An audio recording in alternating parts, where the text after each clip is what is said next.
ओम शांति। आज की मुरली है 5 मार्च 2022। आज के कलरफुल मुरली का एसेंस है। आज बाबा ने हम बच्चों को कहा कि मीठे बच्चे, बाप से तुम्हें श्रीमत मिलती है। तुम्हारी बुद्धि का ताला खुला है, इसलिए तुम्हारा कर्तव्य है कि सबको अपनी बुद्धि का सहयोग देना। तो आज हमें बाबा ने कर्तव्य याद दिलाया कि बाबा से जो सुमत मिली है अर्थात श्रीमत मिली है, उससे हमारा बुद्धि का ताला खुला हुआ है। तो श्रीमत के आधार से सबको अपने बुद्धि का सहयोग देना है। प्रश्न में बाबा ने पूछा, संगम युग पर तुम बच्चों के अंदर कौन सी आश उत्पन्न होती है जो बाप ही पूरी कर सकते हैं। उत्तर में बाबा ने कहा कि संगम पर तुम बच्चों में स्वर्ग में जाने की आश उत्पन्न होती है। पहले कभी नहीं सोचा था कि हम कोई स्वर्ग में जाएंगे। अभी यह नई आश उत्पन्न हुई है और यह आश एक बाप ही पूरी कर सकता है। और यह आश पूरी होने के बाद और कोई आश नहीं रहेगी। गायन भी है कि अप्राप्त नहीं कोई वस्तु देवताओं के खजाने में। तो इस प्रकार से आज बाबा ने हम बच्चों को आश के बारे में याद दिलाया कि एक ही आश रखनी है कि बस स्वर्ग में जाना है और उसका पुरुषार्थ करना है। गीत था, आखिर वह दिन आया आज जिसकी राह तकते थे।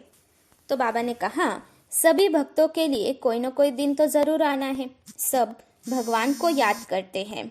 सभी सीताएं भक्तियां दुखी हैं, तो बाबा आकर हाथ पकड़ते हैं। बाबा का नाम है खेवैया अर्थात नैया पार ले जाने वाला, बागवान अर्थात लव गार्डन में लेकर जाने वाला ऐसा हमारा बागवान, और पतित पावन जिनको याद करने से हम पावन बन जाते हैं। बाबा कहते, अभी तुम नास्तिक से आस्तिक बने हो, परमपिता परमात्मा के सब बच्चे हो, इसलिए उनको याद करते हैं। भगत लोग बहुत धूमधाम से तीर्थों पर जाते, कुंभ मेले करते, वेद शास्त्र आदि पढ़ते, लेकिन बाबा कहते हैं कि यह सब है भक्ति की सामग्री। तो बाबा आकर इस दुर्गति से छुड़ाते हैं। आज बाबा ने कहा कि बाप को न जानने के कारण, नास्तिक बनने के कारण दुख ही दुख है। बाप का बच्चा बनने से सदा सुख ही सुख है। तो हम सभी इस सुख को महसूस करेंगे कि हम बाबा के बच्चे बन गए तो हमारे जीवन में सदा के लिए सुख ही सुख है। बाबा कहते हैं कि बाकी सब धर्म वाले मुक्ति का वर्षा लेंगे, लिमिटेड नंबर ही आएंगे देवता धर्म वाले जो जीवन मुक्ति का वर्षा लेंगे। फिर बाबा ने आज हमें 5000 का चक्र भी याद दिलाया कि कैसे 5000 वर्ष के पहले भी आप मिले थे, फिर 5000 वर्ष बाद मिल रहे हैं और 5000 वर्ष के बाद मिलते रहेंगे। तो इस प्रकार कल्प कल्प हम राजाई गवाते हैं और फिर से प्राप्त करते हैं। फिर बाबा ने समझा कि कैसे हम क्षीर सागर में थे और अब विषय सागर में फंसे हैं। बाबा ने कहा कि क्षीर सागर या विषय सागर ऐसी कोई वस्तु नहीं है। पहले हम पावन थे, फिर माया रावण ने पतित बनाया, अब बाबा आया है फिर से पावन बनाने। बाबा कहते, भक्ति में तुमको कोई आश नहीं थी कि हम स्वर्ग के मालिक बनेंगे। यह बात तो बुद्धि में भी नहीं थी, परंतु अब यह आश नर से नारायण बनने की उत्पन्न हुई है। बाबा कहते हैं कि यह बाबा अर्थात ब्रह्मा बाबा में भी यह आश भक्ति में नहीं थी, लेकिन जब से श्री बाबा ने आकर प्रवेश किया तब से यह आश उत्पन्न हुई। तो अब स्वर्ग में जाने की आश बाबा पूर्ण करते हैं। फिर बाबा ने आज स्वर्ग में चलने की आश को बुद्धि में धारण करने की मुख्य श्रीमत दी है। फिर बाबा कहते हैं कि जैसे सन्यासी लोग तो कहते हैं कि काम महाशत्रु है, इसलिए घर बार भी छोड़ते हैं, लेकिन यह तो एक दो की बात हुई। उनका है निवृत्ति मार्ग का पाठ, बाकी वह भी है तो भगत ही। अब बाबा ने ये भी याद दिलाया कि कहते भज राधे भज गोविंद, लेकिन गोविंद भले किसे कहें, गौओं को चराने वाला अर्थात हम जो गोप गोपिया है उसको ज्ञान योग का चारा खिलाने वाला, मुरली सुनाने वाला तो एक बाप ही है। तो यह है ह्यूमन गौ की बात। फिर सुमत माना श्रीमत, कुमत माना झूठी मत। इस कॉन्ट्रास्ट को हम बच्चे ही जानते। हम झूठी मत पर थे तो कोई स्वर्ग की आश नहीं थी। अभी बाबा ने यह आश प्रकट की तो वहां कोई ऐसी अप्राप्त वस्तु नहीं जिसके लिए माथा खपाना पड़े, माथा मारना पड़े। तो बाबा कहते, तुम सब की अब यही नई आश है। फिर बाबा ने कहा, लेकिन कुछ बच्चे ऐसे हैं जो श्रीमत पर नहीं चलते, तो उनके लिए कहा जाता है कि स्वयं ब्रह्मा भी उतर आए तो भी यह मत उनकी लेंगे नहीं। तो ऐसा नहीं बनना है। बाबा कहते हैं कि पिछाड़ी में तुम्हारी महिमा होंगी जब तुम संपूर्ण बनेंगे। अभी तो चढ़ते गिरते रहते हो, कभी खुशी में होते हो तो कभी कभी मुर्दा बन जाते हो। माया भिन्न भिन्न प्रकार से ठोकर देती है, कहाँ न कहाँ सूत मुंझा देती है। जो श्रीमत पर छोड़ रावण की मत पर चलते हो और चिल्लाते हो। आज बाबा ने हम बच्चों को सावधानी लेने के लिए कहा है कि कदम कदम पर सावधानी लें। ऐसा न हो कि माया ऐसी है कि श्रीमत लेने की चांस ही नहीं देती, कहा न कहा उल्टा कर्म कर देती है। तो बाबा कहते हैं ऐसा नहीं हो। फिर काम कर बैठे उल्टा और कहते हैं टाइम ही नहीं मिला जो राय लेवे। बाबा कहते अब माया ने तुमको थप्पड़ मारा तो इसमें बाप क्या करेंगे। इसलिए हर कदम कदम पर बड़ी सावधानी लेनी चाहिए। फिर बाबा कहते हैं सन्यासी कभी नहीं कहेंगे कि स्त्री पुरुष इकट्ठा रहकर पवित्र रह सकते। तो इसमें युक्तियां हैं। सबसे बड़ी युक्ति है ब्रह्मा कुमार कुमारी कहलाना, अर्थात ब्राह्मण ब्राह्मणिया है तो इतना उच्च कुल है तो उसके कुल कलंक नहीं बन सकते। बहन भाई का नाता उल्टा नहीं हो सकता जो आपस में शादी करें। इसलिए बाबा कहते हैं कि यह बहुत अच्छी युक्ति है, तो बुद्धि में यह बिठाना चाहिए। बाकी तो सारे पत्थर बुद्धि हो गए, तो उनको बुद्धि का ताला खोलना चाहिए। बाबा कहते हैं कि ब्रह्मा कुमार कुमारी कहलाते हो तो भाई बहन ठहरे, तो क्रिमिनल असल्ट कर न सके, यह इम्पॉसिबल है। फिर बाबा कहते हैं कि मैं तुमको ऐसा ज्ञान सुनाता हूँ, फिर संस्कार बनते हैं जो सतयुग में लेकर जाएंगे। बाकी यह ज्ञान तो प्रायलोप हो जाएगा।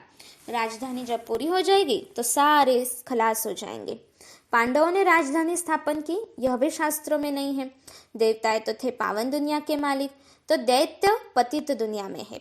तो बाबा याद दिलाते हैं कि जब देवता है तो असुर कोई नहीं, और जब असुर है तो देवता कोई नहीं। तो ऐसी लड़ाई लग कैसी सकती, या पांडव कौरव की लड़ाई भी कभी लग न सके। तो जो श्रीमत पर चलते हैं वह कभी किसी को लड़ाएंगे कैसे।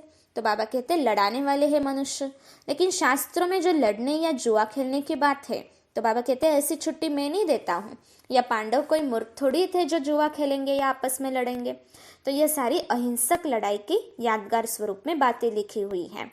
फिर बाबा समझाते हैं कि लाओ पर अत्याचार होते हैं, विष के लिए तंग किया जाता है।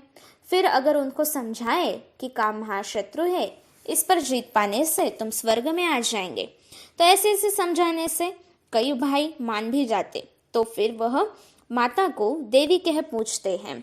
मनुष्य तो सुनकर डर जाते हैं कि स्त्री पुरुष इकट्ठे रहे और पवित्र रहे, यह हो नहीं सकता, तो ये जरूर कुछ जादू करते। तो ऐसे सत्संग में कभी नहीं जाना, ऐसी गलतफहमी है। तो बाबा कहते शुरू में बच्चियां भागी, बांदेलियों को बहुत राय मिलती थी, इसमें बहादुरी भी चाहिए। गरीब तो समझेंगे कोई हर्जा नहीं, इसके कारण हम स्वर्ग की राजाई क्यों गवाएं। फिर बाबा कहते हैं कि अगर घर से निकाल देंगे तो अच्छा, बर्तन मांजे, झाड़ू मांजे और अपना पेट पाले। बड़े घर वाले ऐसे छोड़ न सके। बाबा कहते शुरू में बच्चियों का पाठ था, तो सब करा। बाबा के पास आए तो यज्ञ में सब करना पड़ा, झाड़ू लगाना, बर्तन मांजना। फिर बाबा कहते हैं कि बच्चे कभी याद पड़ेंगे, तो इसलिए खबरदारी चाहिए। नशा मोहा बनना है, ज्ञान मिला फिर बाकी क्या चाहिए। फिर बाबा कहते हैं कि जैसे रस्म होती है कि शादी में साजन पिछाड़ी सजनी जाती मटके में ज्योति जगाते, वैसे हम सभी सजनियों का साजन आया है, आत्म रूपी ज्योत जगाई है। फिर बाबा कहते हैं पापों का बोझा तो बहुत सिर पर है, हिसाब किताब अंत में चुकतू कर जाना ही है, इसके लिए तुम याद में रहने की मेहनत करो। बाबा कहते कयामत के समय सबको सजा खाकर मुक्ति धाम में चलना है, ऐसे ही थोड़ी मुक्ति में जाएंगे। बाकी हम बच्चों को याद में रहकर पाप कर्मों को भस्म करना है। बाबा कहते हैं कि आत्मा का स्वधर्म शांत स्वरूप है, साइलेंस से। तो अशरीरी हो बैठते हैं, लेकिन बैठेंगे कहाँ तक, आखिर कर्म तो करना ही है। तो बाबा कहते हैं साधु संत को पता नहीं कि आत्मा का स्वधर्म ही शांत स्वरूप है, इसलिए शांति को ढूंढते रहते। लेकिन बाबा कहते हैं शांति तो तुम्हारे गले का हार है, फिर उसके लिए जंगल में क्यों जाए।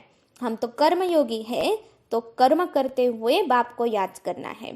फिर बाबा कहते हैं भक्ति मार्ग की जो 63 जन्म के घमसान ने तुम्हें हैरान किया है, हंगामों से, सारे दुखों से मैं तुमको छुड़ाता हूँ। अब अशरीरी बनना है तो स्वर्ग में भेज देंगे। बाकी भक्ति मार्ग में तो बहुत धक्के खाए हैं, तो खाने भी पड़ेंगे, क्योंकि यह भी ड्रामा में नोंद है। फिर आज बाबा ने धारणा के लिए हम बच्चों को बताया, कदम कदम पर बड़ी सावधानी से चलना है, श्रीमत पर मूंझना नहीं है, कभी कुल को कलंक नहीं लगाना है, बाप के पास जाने के लिए पुराने सारे हिसाब किताब चुकतो करने हैं और शरीर बनने का पूरा अभ्यास करना है। आज वरदाता बाप ने सुंदर वरदान हम बच्चों को दिया। बाप की समीपता के अनुभव द्वारा स्वप्न में भी विजयी बनने वाले समान साथी भव। भक्ति मार्ग में समीप रहने के लिए सत्संग का महत्व बताते। तो संग अर्थात समीप, और समीप वही रह सकता जो समान है। तो बाबा कहते जो संकल्प में भी सदा साथ रहते वह इतने विजयी होते जो संकल्प में तो क्या स्वप्न में भी माया वार नहीं कर सकती। ऐसे सदा मायाजीत बाप के समीप रहने वाले, तो उन कोई में ऐसी ताकत नहीं जो बाप के संग से उन्हें अलग कर सके। तो हम सभी बाबा के समान साथी हैं जो स्वप्न में भी माया वार न करें। फिर बाबा ने स्लोगन में बच्चों को कहा, सदा निर्विघ्न रहना और सर्व को निर्विघ्न बनाना, यही यथार्थ सेवा है। आज मुरली में खास अनमोल ज्ञान रत्न दादियों की पुरानी डायरी से आए, तो उसमें बताया गया कि निश्चय में स्थित हो कल्प पहली वाली नूंद बनानी है। कई समझते हैं ज्ञान तो मेरे भाग्य में है नहीं, ऐसा नूंदा हुआ है, लेकिन ऐसा नहीं।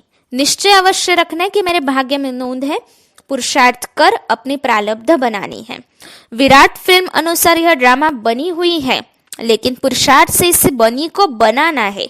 बनी सिद्ध तभी होगी जब बनी के मालिक बनावे, अर्थात हमारे पुरुषार्थ के और भाग्य के मालिक हम खुद हैं। बनी हुई आगे से ही समझ खड़ा हो नहीं जाना चाहिए, अर्थात ड्रामा पर सबको छोड़ना नहीं चाहिए। पुरुषार्थ कर जो प्रारब्ध सिद्ध होती है उसको प्रारब्ध समझना चाहिए, यही ज्ञान है।